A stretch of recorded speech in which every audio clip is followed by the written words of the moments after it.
ત્યારબાદ આજરોજ જે ભારત અને પાકિસ્તાન વચ્ચે યુદ્ધની સ્થિતિનું જે નિર્માણ થયું છે ત્યારબાદ જિલ્લાના તમામ ઉચ્ચ અધિકારીઓ અત્યારે કંટ્રોલ રૂમમાં ઉપસ્થિત છે.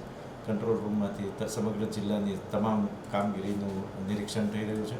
જામનગર જિલ્લા માટે અત્યારે કોઈ ગંભીરતાની કે કોઈ ચેતવણીની વાત નથી. તમામ જનતાને શાંતિ રાખવા અને સરકારી માધ્યમો ઉપર જ ભરોસો રાખવા માટેની અપીલ કરવામાં આવે છે. જિલ્લા વહીવટીતંત્ર, જિલ્લા પોલીસ તંત્ર, જિલ્લા મહાનગરપાલિકાનું તંત્ર તમામ કોઈપણ પરિસ્થિતિને પહોંચી વળવા માટે સજ્જ છે. સાંજ સમાચાર ફેસબુક પેજને લાઇક કરો, વિડીયો શેર કરો અને વધુ વિગતવાર સમાચાર માટે sanssamachar.net વિઝિટ કરો.